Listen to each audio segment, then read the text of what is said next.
Serial वसुधा में आने वाला है एक बेहद धमाकेदार और चौंकाने वाला ट्विस्ट, जिसे देखने के बाद दर्शकों की उत्सुकता और भी बढ़ जाएगी। इस बार कहानी में ऐसा बड़ा मोड़ आने वाला है जहां दादी सा का गुस्सा 60वें आसमान पर पहुंच जाएगा। उन्हें जैसे ही यह सच्चाई पता चलेगी कि पूजा रुकवाने और फैक्ट्री दोबारा बंद करवाने के पीछे किसी और का नहीं बल्कि चंद्रिका का हाथ है, वैसे ही उनका धैर्य टूट जाएगा। वर्षों से परिवार की इज्जत और परंपराओं को सबसे ऊपर रखने वाली दादी सा इस बार चंद्रिका की हरकत को बिल्कुल भी बर्दाश्त नहीं करेंगी। गुस्से में दादी सा चंद्रिका के सामने पहुंचती हैं और बिना कुछ सोचे समझे उसे एक जोरदार थप्पड़ मार देती हैं। इसके बाद वह गुस्से में कहती हैं, तेरी हिम्मत कैसे हुई हमारे ही घर और परिवार के खिलाफ साजिश करने की? क्या तू सिर्फ इसलिए यह सब कर रही है ताकि मुझे और वसुधा को नीचा दिखा सके? तू कभी नहीं चाहती कि वसुधा अपने पैरों पर खड़ी हो और अपनी जिम्मेदारियां अच्छी तरह निभाए। दादी सा की बातें सुनकर चंद्रिका कुछ पल के लिए बिल्कुल शांत हो जाती है, लेकिन उसके चेहरे पर डर से ज्यादा गुस्सा दिखाई देता है।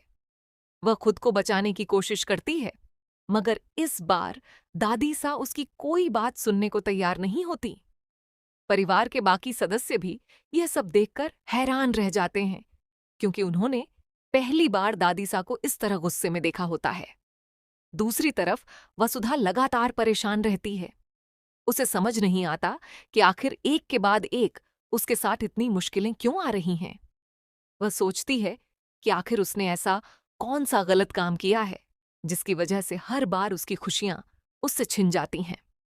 दादी सा पहले ही कह चुकी होती हैं कि पूजा हर हाल में होगी, लेकिन अचानक सब कुछ बदल जाता है।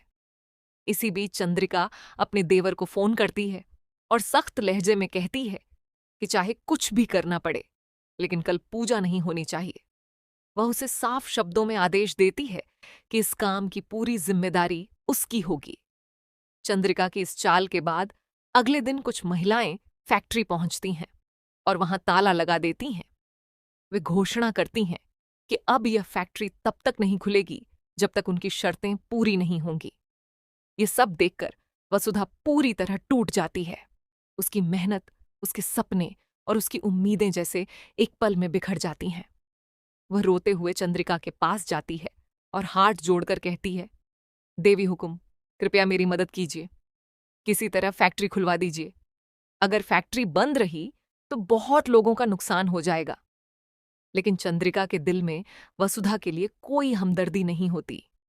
वह उल्टा उसी पर बरस पड़ती है और कहती है, थोड़ी सी परेशानी क्या आई, तुमने हिम्मत ही छोड़ दी? क्या तुम खुद कोई फैसला नहीं ले सकती? क्या हर बार किसी और का सहारा लेकर ही आगे बढ़ोगी? चंद्रिका की कड़वी बातें सुनकर वसुधा की आंखों से आंसू बहने लगते हैं। तभी वहां दादी सा पहुंचती है। वह वसुधा को अपने पास बुलाती हैं और उसे हिम्मत देती हैं। दादी सा कहती हैं, जिसे तू आज तक अपना सबसे बड़ा सहारा समझती रही, वही तेरी सबसे बड़ी दुश्मन है।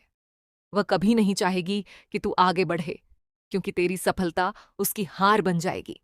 दादी सा की बातें सुनकर वसुधा के मन में पहली बार चंद्रिका को लेकर शक पैदा होता है। उसे याद आने लगता है कि जब जब वह आगे बढ़ने की कोशिश करती थी, हर बार कोई न कोई परेशानी सामने आ जाती थी। अब उसे लगने लगता है कि शायद इन सभी मुश्किलों के पीछे सचमुच चंद्रिका ही थी। उधर चंद्रिका को भी एहसास हो जाता है कि उसका राज ज्यादा दिनों तक छिपा नहीं रहेगा। वह अपने अगले कदम की योजना बनाने लगती है ताकि किसी भी तरह अपने ऊपर आने वाले शक को खत्म कर सके। लेकिन इस बार हालात उसके हाथ से निकलते दिखाई दे रहे हैं। अब सबसे बड़ा सवाल यही है कि क्या वसुधा चंद्रिका की असलियत जान पाएगी? क्या दादी सा पूरे परिवार के सामने चंद्रिका का सच उजागर करेंगी? क्या फैक्ट्री फिर से खुलेगी और पूजा संपन्न हो पाएगी, या फिर चंद्रिका कोई नई साजिश रचकर सब कुछ फिर से बिगाड़ देगी? आने वाले एपिसोड में जबरदस्त ड्रामा, भावनात्मक पल और बड़े खुलासे देखने को मिलने वाले हैं, इसलिए इस ट्विस्ट को बिल्कुल भी मिस मत कीजिए। आपको यह नया ट्रैक कैसा लग रहा है, हमें कमेंट करके जरूर बताइए। ऐसी ही लेटेस्ट टीवी सीरियल अपडेट्स और आने वाले ट्विस्ट सबसे पहले पाने के लिए हमारे चैनल को सब्सक्राइब करना बिल्कुल न भूलें।